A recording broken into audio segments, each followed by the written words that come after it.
Bonjour tout le monde. Alors aujourd'hui, je suis content, je vais vous poser une question. Pourquoi tu n'arrives pas à trouver un partenaire?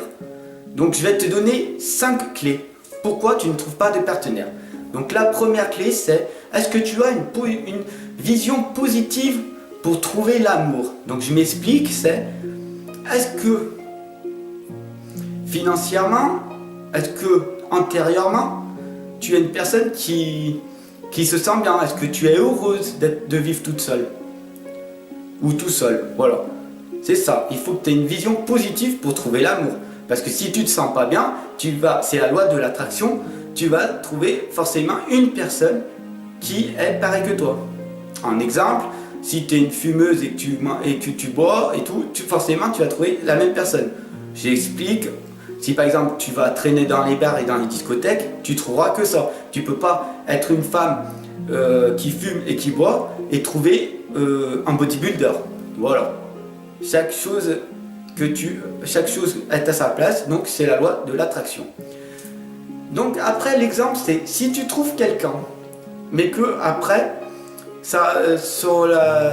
au bout de 2 mois, 3 mois, ça va pas. Tout simplement c'est parce que vous êtes allé trop vite. Alors je explique, si ça fait 2 mois, 3 mois ou 5 ans que tu es un célibataire, c'est sûr que si tu as rencontré une personne et que tu dis oh, ça y est, on est connectés tous les deux, ça y est, oh, c'est formidable. Donc du coup, la première chose et la première des grandes erreurs de 90% de tous les couples, c'est d'aller trop vite. Donc je m'explique, c'est le lundi on se voit, le mercredi on se voit, le vendredi on se voit, puis le week-end, samedi, dimanche, on est pendant 20 heures ensemble. Ça y est. Alors que ça fait à peine le temps que vous vous connaissez, ça y est directement. Vous n'allez même pas créer le manque. Moi, je partirais du principe personnellement de se voir déjà au départ une fois dans la semaine, c'est déjà très bien. Après, il ne faut pas oublier que nous sommes surtout en amour, qu'on est des éternels insatisfaits. C'est comme ça. Les êtres humains sont faits comme ça. Surtout, alors, 4e clé, pourquoi tu n'arrives pas à trouver ton partenaire? Forcément, c'est que tu as dans ton passé, à moins que tu es vierge, voilà, que tu es en Tanguy, donc tu n'as jamais eu d'expérience, mais sinon, si tu as eu des expériences et tout avec tes ex, forcément, inconsciemment, tu penses que tous tes ex sont pareils. Exactement, ils sont tous pareils. Donc forcément, quand tu rencontres l'homme ou la femme, à ce moment-là, si dans ton passé, tu as eu un homme qui était méchant ou une femme qui était une râleuse, forcément, inconsciemment, tu vas croire que cet homme ou cette femme, ce sont des râleurs et tout. Voilà. Donc, ce qui amène à la 5e clé, oublie ton passé. Il ne faut pas oublier qu'on est 7 milliards sur la Terre. Donc, on va partir du principe à l'égalité, qu'il y a 3 milliards et demi de femmes, 3 milliards et demi d'hommes. Ce sera plus simple parce que je n'ai pas les statistiques exactes de tête, voilà. Mais bon, pour te dire, même s'il y a 3 milliards de femmes ou 3 milliards d'hommes, on n'est pas tous pareils. Il y a des gens négatifs, des gens positifs, il y a des gens qui pensent comme ça, d'autres qui pensent autrement. Voilà, on est tous différents, donc oublie ton passé. Voilà.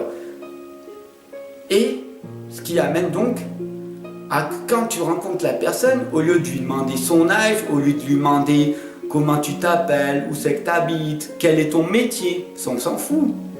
Non? Il faut que tu dises, voilà, quelle est ta vision de pensée, quelle est ta manière de réagir, quels sont tes hobbies, quelle musique t'aimes, etc., etc. Après, c'est à toi de voir les questions, mais tu poses des questions puissantes, pas des questions qui n'ont rien à voir. Quel âge tu as? Bah ouais, j'ai 20 ans, super. Qu'est-ce que tu fais dans la vie? Bah je suis étudiante, ouais, super. Bah je suis médecin, bah ouais, d'accord, et bah c'est bien. Et après, ça amène où? Voilà. Alors que si tu amènes la personne à se questionner elle-même, tu vas arriver à avoir une communication. Voilà. Pourquoi tu n'arrives pas à trouver un partenaire? Donc je résume, il y a 5 étapes. D'abord, il faut que tu aies une vision positive pour trouver l'amour.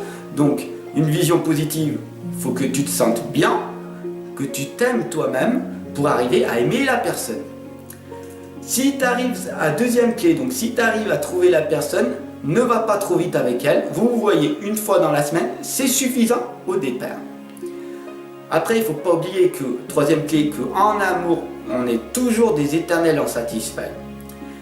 Et ce qui amène donc à la quatrième clé qui est oublie, ne vis pas. Donc ça c'est la cinquième clé, oublie pas, oublie ton passé. Et la quatrième clé c'est arrête de penser au passé, que tous les gens que tu rencontres sont comme tes ex. Voilà, c'est tout. Donc sur ce, j'espère que j'ai pu répondre à tes questions. Je vais mettre ici un sondage des questions que tu pourras répondre. Laisse-moi des commentaires, abonne-toi si ça a marché. Mets-moi des pouces bleus, pas parce que je serais content, mais c'est pour que mes vidéos soient plus référencées. Comme ça, je me ferai en connaître encore mieux. Voilà. Donc, sur ce, n'oublie pas, je suis Fab Lover, coach de vie. Je t'attends. Vis l'instant présent.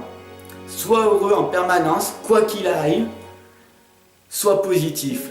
Et si tu as une vision positive, tu trouveras l'amour, tu trouveras l'argent, tu trouveras le bonheur. Le bonheur, faut pas l'oublier, il est en toi. Oublie pas, ensemble, on avance. Et tout ce qui est impossible à l'heure actuelle pour toi peut devenir possible. Allez, je te souhaite une bonne journée et je te dis à demain.